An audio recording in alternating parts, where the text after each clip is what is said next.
2020년 많은 사람들을 놀라게 했던 맥북 M1이 공개되면서 수많은 기기 덕후들의 환호를 받았죠. 그리고 2022년 M2 칩셋이 탑재된 맥북 에어 신형이 등장했습니다. 그리고 그와 동시에 저는 불치병이라는 맥북 에어 병에 걸리고 말았죠. 결국 구매했어요. 오늘은 2022년형 M2 맥북 에어에 대한 이야기를 해봅시다. 제품을 뜯고 처음에 느꼈었던 건 역시 애플은 애플이구나. 제품을 뜯을 때의 경험도 굉장히 고급스러웠고 마감이나 디테일 역시나 나무랄 데가 없죠. 특히 이번 모델은 M1과 다르게 플랫한 외관을 선택했습니다. 패키지에서도 이를 강조하는 듯한 옆태를 보여줬었는데 저는 마음에 들었어요.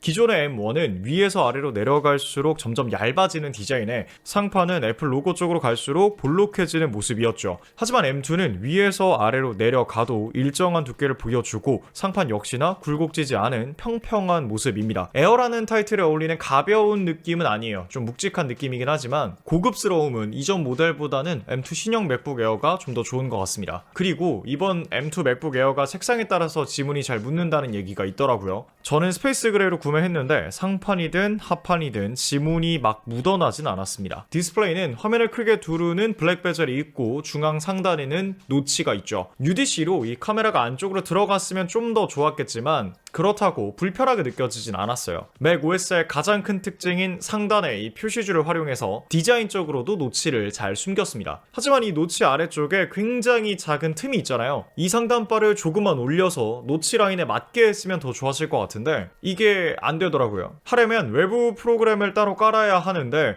맥북에서 자체적으로 해줄 수 있는 부분임에도 불구하고 일부러 안 해주는 느낌이 좀 들어서 약간 의아했습니다. 그리고 디스플레이를 최대한 펴면 안쪽에 작은 구멍들이 있죠. 스피커와 마이크였는데 맥북 에어는 M2 칩을 탑재하면서 열을 식히기 위한 방법으로 팬을 사용하지 않습니다. 따라서 통풍구가 없고 마이크와 스피커도 이렇게 안쪽으로 최대한 숨겨놨죠. 결과적으로는 굉장히 깔끔한 디자인을 보여줍니다. 요즘의 노트북들은 뭐 통풍구조차도 하나의 디자인으로 표현하지만 그래도 구멍 뚫을래 말래 이렇게 물어보면 아마 100이면 100 전부 다 통풍구멍 안 뚫는다고 할 거예요. 발열 관리 때문에 어쩔 수 없이 구멍을 내는 건데 맥북 에어의 M2 칩은 훌륭한 성능으로 구멍을 안 내도 관리가 되죠. 덕분에 디자인은 고급스러워졌고 먼지가 들어갈 수 있는 위험성도 해결됐습니다. 그리고 아래쪽에는 키보드와 트랙패드가 있어요. 키보드는 이전작인 M1과 다르게 모두 같은 세로 비율로 되어 있어요. 맨 위쪽에 F1부터 F12까지는 맥 OS에 접근할 수 있는 다양한 기능들이 정리가 되어 있어서 편했습니다. 그리고 별로 신경 쓰진 않았지만 키보드에 백라이트가 있더라고요. 일반적인 백라이트 키보드들은 LED 소켓이 한 군데만 있어서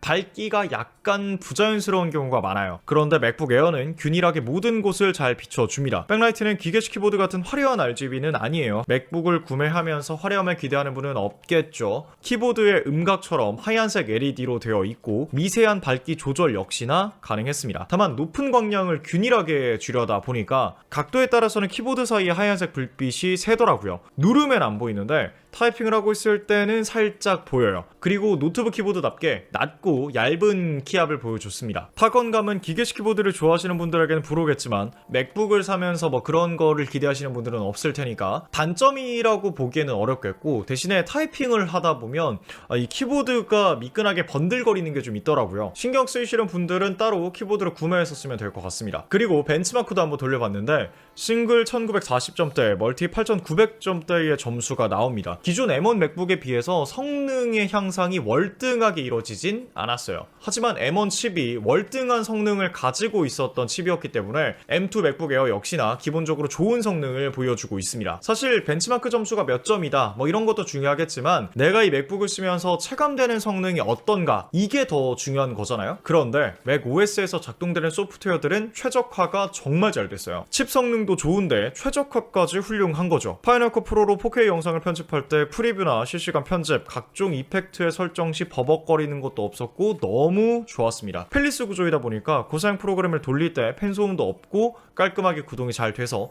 스펙에 대한 첫인상은 저는 너무 만족스러웠습니다. 스피커는 이전과 마찬가지로 돌비 애트모스를 지원합니다. 4개의 스피커에서 나오는 공간 음향 지원 시스템이라고 하는데 직접 들어봤을 때 노트북 치고 꽤 좋은 품질의 사운드를 들려줬어요.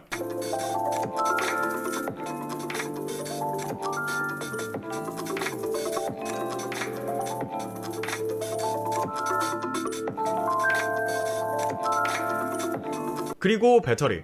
제가 맥북을 사용하는 건 이번이 처음이에요. 이전에는 사무용이나 뭐 게임용의 윈도우 노트북들만 사용했었죠. 그러다 보니까 배터리 타임에 대해서 크게 중요하게 생각하진 않았거든요. 어차피 배터리 성능이 만족스럽지 않았으니까. 어딜 가면 무조건 충전기를 들고 다녀야 한다. 이게 기본이었죠. 그런데 얘는 좀 다르더라고요. 웹서핑 같은 간단한 작업에는 15시간 이상 사용할 수 있다고 합니다. 아직 100%에서부터 0%까지 배터리를 풀로 사용해보진 않았지만 체감상 그 정도 될 것 같아요. 그리고 보통 노트북들은 고사양의 프로그램을 돌리면 배터리가 좀 더 빨리 닳게 되고 충전기를 꼽지 않았을 때는 세팅에 따라 성능 저하가 발생하기도 합니다. 그런데 맥북 에어는 그런 게 없는 건지 아니면 성능 저하가 됐는데 제가 체감을 못한 건지 모르겠는데 전혀 느껴지지가 않더라고요. 일단 첫인상의 그 배터리는 역시 만족스러웠습니다. 그리고 팬 리스 구조를 선택했잖아요. 발열 제어를 위한 팬이 없고 그에 따라 통풍구도 없죠. 덕분에 맥북 특유의 고급스러운 디자인이 더욱 부각되는 면도 있고 결정적으로 팬 소음이 없어서 너무 좋았어요. 그러니까 데스크탑도 그렇고 노트북들도 그렇고 사용하다 보면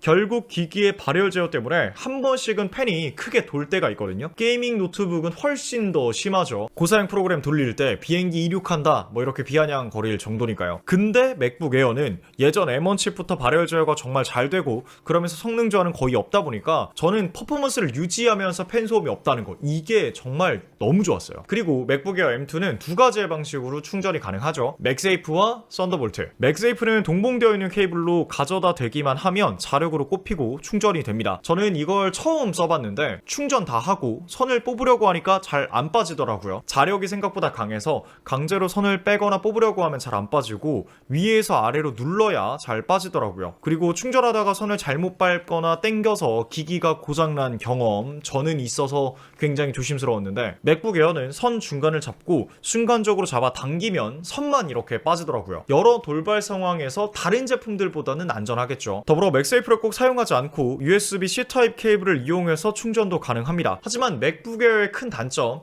포트가 C타입 2개 뿐이기 때문에 저는 그냥 맥세이프로 충전하는 게 편했어요. 물론 맥북 에어를 들고 어디 나갈 때는 USB-C 타입으로 썬더볼트 충전이 가능하니까 PD 충전기만 하나 들고 나가면 돼서 정말 편했습니다. 사실 노트북을 들고 갈 때 배터리도 꼭 들고 나가야 하면 그 배터리의 무게가 진짜 장난 아니거든요. 성능이 좋을수록 충전기는 벽돌만해지기도 하고요. 근데 얘는 그렇지가 않죠. 애초에 맥북 에어의 무게가 1.2kg대인데 거기에 충전기도 크게 신경 쓸 필요 없고 배터리 타임도 훌륭하다? 저는 너무 좋았어요. 그리고 충전기 구매할 때 일반 모델은 30W 충전기를 주고 2포트 충전기 혹은 67W 급속 충전기는 돈을 더 줘서 업그레이드를 할 수가 있어요. 근데 이 돈으로 그냥 PD 충전기 하나 사서 쓰세요. 30W 충전기는 그냥 집에 놓고 쓰시고 PD 충전기는 어디 나갈 때 들고 나가면 굉장히 편하게 사용할 수 있습니다. 그리고 이번 맥북 에어 M2는 가격이 169만원이죠. 수많은 맥북 사용자들이 입을 모아 얘기했었던 게 M2 맥북 에어가 M1 맥북 에어보다 업그레이드 된 건 맞지만 이게 30만원이나 차이 날 정도인가?